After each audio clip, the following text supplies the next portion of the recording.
Welcome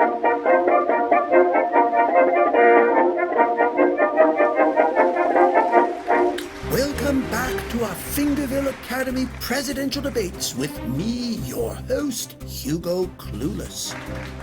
Our candidates, Ms. Lamarx and Mr. Rippimoff, will discuss a most challenging topic today, gun control.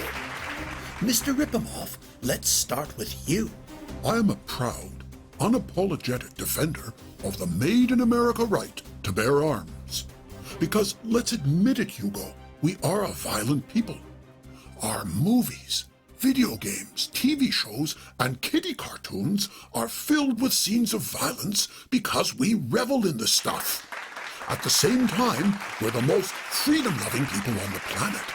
When you put these two pieces together, you realize, 1, we need guns to preserve our freedom, and 2, we need guns to protect ourselves from our violent nature.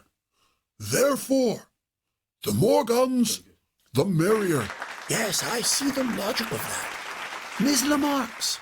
I disagree with Mr. Rippimoff. We are a compassionate people, not a violent one. We only think we are violent because of the corrupt media. Once we emphasize our compassion, we will throw away our guns. How wise. Mr. Rippimoff, does this give you pause? I'll show you a compassionate people, Canada. Sure, Canadians are polite, but do you know why? Because they don't have guns and have to bow and scrape to everyone. This same lack of guns explains why, instead of all our violent movies that folks everywhere love to watch, Canada's biggest offering is Anne of Green Gables. What a bunch of losers. You can walk in Canada without fearing some freedom-loving citizen will blow you up with a bazooka.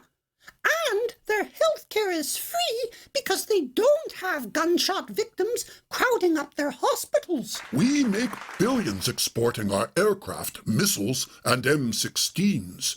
And they make bupkas by exporting their maple syrup. Our proud American eagle could rip their milquetoast beaver to pieces. Could I interrupt and ask you too how you deal with the mounting violence in our cities? Ms. Lamarx. It's simple, Hugo. I would ban every gun in existence. If you were caught with even a pea gun, we would fine you $1 million.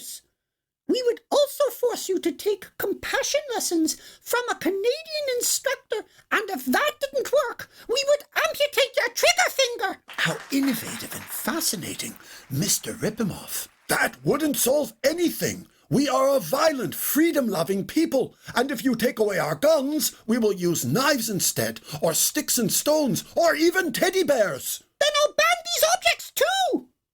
If something can be weaponized, be it a fork or pencil or even a teddy bear, I will remove these from the public sphere. We will learn to be compassionate, even if I have to throw the entire country in jail. If you were a country, say Holland or Albania, would you rather go to war with Canada and Anne of Green Gables, or the United States of America with its eagle-eyed FBI and battle-hardened Marine Corps? I would fight Canada. I'd be able to kick their asses. Exactly. That's the beauty of our guns. But it's true our cities are violent, and in answer to your question, Hugo, I would force every proud American to walk in public with a gun in hand.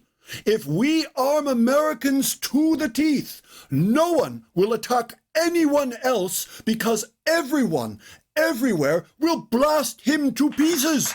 We can be violent, we can be proud, we can be free, and we can be safe. We're running out of time. Any concluding statements, Ms. Lamarx? I say no to all weapons, not just guns, but toenail clippers, shoelaces, knitting needles, and teddy bears. Let us return to the Garden of Eden and check our M16s at the door, because we are a compassionate people. The lion will lie down with the lamb when we beat our plowshares into M16s, and everyone, including our toddlers, has more firepower than the U.S. Army. And to get this policy rolling, I promise to anyone who votes for me a free 44 Magnum with plenty of ammo. Many thanks to you two for this very frank exchange. And to our audience, please join us at the Fingerville Academy for future eye-opening debates.